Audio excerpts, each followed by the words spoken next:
इन्होंने अश्विनी से स्टार्ट किया था। पहले नक्षत्र से हमने स्टार्ट किया था भरणी, कृतिका, रोहिणी, मृगशिरा, आर्द्रा, पुनर्वसु, पुष्या, अश्लेषा, मघा, पूर्व फागुनी, उत्तरा फागुनी हम कर चुके हैं। अर्थात हम अब तक 12 नक्षत्रों से देख चुके हैं कि अगर आपका जो डर कारक है या फिर आपकी कुंडली का 7th हाउस का मालिक है, अगर वो इन सभी नक्षत्रों में प्रेजेंट है तो आपके स्पाउस का कैरियर, हेल्थ, स्टेटस कैसा होगा। आज हम बात करेंगे, अगर आपकी कुंडली का ये एरो देखिए मैंने खींचा हुआ है 13 नंबर, आज हम 13वें नक्षत्र की बात करेंगे। जो 13वां नक्षत्र है वो हस्त नक्षत्र होता है और हस्त का मतलब होता है हाथ। ये देखिए आपके समक्ष नक्षत्र का सिंबल भी यहाँ बनाया हुआ है।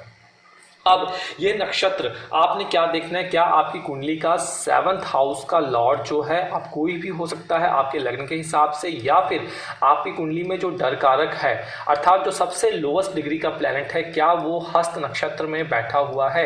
ये आप किसी भी ऑनलाइन सॉफ्टवेयर से देख सकते हैं। हमारी ज्योतिष घर ऐप में कुंडली आप देख सकते हैं और हमारी वेबसाइट पर भी कुंडली का प्रोविज़न दिया हुआ है। फ्री ऑफ कॉस्ट आप वहाँ से देख सकते हैं, बना सकते हैं, डाउनलोड कर सकते हैं। अब आपको पता लग गया कि भाई मेरा तो जो 7th हाउस का लॉर्ड है और डर कारक हस्त नक्षत्र में है। उसके बाद क्या है, आपने देखना है नक्षत्र तालिका में। देखिए ये नक्षत्र तालिका में हमने 13वें नक्षत्र की बात करें, 13वें नक्षत्र को मैंने थोड़ा सा यहाँ पे जूम कर दिया। हमने क्या पाया कि हर नक्षत्र में 4 पाड़ा होते हैं। तो देखिए यहाँ पे 4 पाड़ा आ रहे हैं, कौन कौन से, यहाँ पे 4 पाड़ा हैं, 1 2 3 4 आ गया। 13वां नक्षत्र किस राशि में आ रहा है, कन्या राशि में। देखिए 6 नंबर कन्या राशि में है, तो मतलब इनके ऊपर कन्या का प्रभाव होगा। कन्या राशि का मालिक कौन है, बुध, तो बुध का भी इसका प्रभाव होगा। तो मैं ये एक एक चीज जो बता रहा हूँ, जो नए हैं, जो सीखना चाहते हैं नक्षत्र के ऊपर कैसे प्रेडिक्शन की जाती है, उनको समझाने के लिए मैं बारीकी से बता रहा हूं। तो आपने देख लिया बुध यहाँ पे आ गया। अब आपने देखना कितने चरण है, 4 चरण, और हर चरण के मालिक को आपने नोट कर लेना है। तो देखिए पहले चरण का जो मालिक कौन है, मंगल आ रहा है। तो इसके 4 चरण, 1 2 3 और 4 चरण होते हैं। पहले नक्षत्र का जो मालिक है वो मंगल है, और अगर आप दूसरे नक्षत्र का मालिक देखेंगे तो आपका शुक्रदेव है, तीसरे नक्षत्र का बुध है और चौथे का आपका चंद्रमा। तो इस नक्षत्र पे जो प्रभाव आ रहा है वो किसका किसका आ रहा है, बुध का आ रहा है, शुक्र का आ रहा है, चंद्रमा का आ रहा है और मंगल का आ रहा है। तो इतने सारे आ गए, तो कैरेक्टरिस्टिक्स क्या होने वाली है, आपके स्पाउस की फीचर्स क्या होने वाली है। जो नक्षत्र देगा ही देगा वो ये है कि भाई आपका स्पाउस जो होगा वो काफ़ी ज़्यादा टैलेंटेड होगा, चाहे वो ही हो या शी हो। टैलेंटेड किस में होगा, हैंडक्राफ्ट में, हाथ से बनी हुई चीज़ों में कोई भी सानी नहीं होगा। अपने स्किलफुल और ऐसे लोगों को, अगर आपकी शादी हो जाती तो अपने स्पाउस को ऐसी फील्ड में ही डालना चाहिए। मतलब कि जो आपका हस्बैंड होगा और जो आपकी स्पाउस होगी उनमें नेचुरल यह गिफ्ट होगा, और इस नेचुरल गिफ्ट का यूज करके वो अपने कैरियर क्षेत्र में बहुत ज़्यादा सक्सेस प्राप्त कर सकते हैं। और आपको पता है अगर हम अपने हाथ से हर चीज करें, हैंडक्राफ्ट, हैंडवर्क, और इन सभी चीजों में आप सक्सेस प्राप्त कर सकते हैं। ऐसे लोग जो होते हैं आर्किटेक्चर में भी बहुत अच्छा काम करते हैं। तो अगर हम कहें एक गोल्डन आर्म, गोल्डन हाथ, तो ये कहना गलत नहीं होगा। गोल्डन शक्ति इनके बीच में होती है। और आपका स्पाउस जो है, जैसे आप पूछते किस कैरियर में होगा, वो यहाँ से आसानी से निकाला जा सकता है कि प्रोबेबिलिटी हो सकती है कि आपका स्पाउस बिजनेस फील्ड में हो या फिर मार्केटिंग करता हो। मार्केटिंग किसी भी प्रकार की हो सकती है, या फिर वो ट्रेडिंग करता हो, या फिर वो किसी तरीके का वेंडर हो या मर्चेंट हो। और ये वेंडर और मर्चेंट प्राइवेट सेक्टर में भी हो सकते हैं और गवर्नमेंट सेक्टर भी हो सकते हैं। क्योंकि देखिए 5 उंगलियां हमारे हाथ में होती हैं, और ये 5 उंगलियां का मतलब है कि हस्तशिल्प बहुत अच्छा, बहुत अच्छी ग्रास्पिंग आइडिया, फैक्चुअल इंफॉर्मेशन बहुत अच्छे तरीके से वो दिखा सकता है, जो कि उसकी शार्प माइंड को भी रिप्रेजेंट करता है। साथ ही साथ ऐसे जो लोग होते हैं वो लेखक बहुत अच्छे होते हैं। आप किसी की भी कुंडली उठा सकते हैं जो प्रसिद्ध लेखक हैं, किसी की जातिका और जातक की कुंडली में आप देखेंगे कहीं ना कहीं उनके ऊपर हस्त रेखा का, हस्त नक्षत्र का प्रभाव देखने को मिलता ही मिलता है। तो हस्त नक्षत्र आपने देख लिया, और इसका जो मालिक एक तरीके से होता है हस्त नक्षत्र का, 13वां नक्षत्र का, चंद्रमा का इसका पूरा प्रभाव होता है। खासकर चंद्रमा और बुध, ये दोनों का इनके ऊपर विशेष विशेष रूप से प्रभाव देखा जाता है। तो पारिवारिक जीवन की अगर हम बात कर लें, इनकी फैमिली लाइफ कैसे होगी, अगर आपकी स्पाउस इस नक्षत्र से आती हैं तो फैमिली लाइफ भी देखनी होती है। तो देखिए, जिम्मेदारी, रिस्पॉन्सिबिलिटी, क्योंकि चंद्रमा आ रहा है, रिस्पॉन्सिबिलिटी बहुत ज़्यादा लेते हैं ये फैमिली की, इमोशनल बहुत ज़्यादा होते हैं, परिवार की मुख्य संपन्नता के लिए ये हमेशा कार्य करते रहते हैं, ये इनकी खासियत है।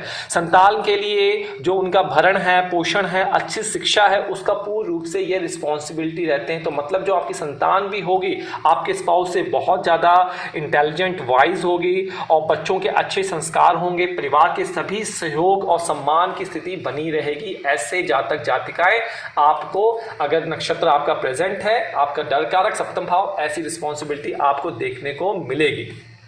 अब स्वास्थ्य की बात करते भाई, शादी होगी तो स्वास्थ्य में भी उलटफेर तो आएगा और हर कोई चाहता है कि मेरे भावी स्त्री या पुरुष की जो स्वास्थ्य है वो अच्छा हो। तो स्वास्थ्य के हिसाब से देखिए, यह 13वां नक्षत्र है, जैसा मैंने बताया हो 13वां नक्षत्र कहीं ना कहीं से अशुभ तालिका में काउंट होता है। इसका स्वामी चंद्रमा है, तो इसके अधिकतर जो प्रॉब्लम आएंगी पैंक्रियास से संबंधित प्रॉब्लम आ सकती है, जिसे हम आंतें कहते हैं, लॉन्ग और शॉर्ट दोनों अंतड़ियों में प्रॉब्लम आएगा और इंजाइमस की प्रॉब्लम हो सकती है। हथेली, क्योंकि हाथ आ रहा है और हथेली के साथ साथ कलाई, उंगलियां जो इसके हाथ में आती हैं, इसके नक्षत्र की कैटेगरी में आती हैं, तो उसमें कभी प्रॉब्लम हो सकती है, चोट लग सकती है, सूजन हो सकती है, ऐसी प्रॉब्लम देखने को मिलती है। तो अगर इस नक्षत्र के पीड़ित होने पर, अगर ये नक्षत्र पीड़ित है, चंद्रमा पीड़ित है, बुध इस नक्षत्र पीड़ित है, क्योंकि बुध ये कन्या में आता है, 6 नंबर में आता है बुध खासकर, और चंद्रमा अगर पीड़ित है तो संभावना यह होती है कि वात तत्व की प्रधानता भी इन लोगों में काफी ज्यादा पाई जाती है।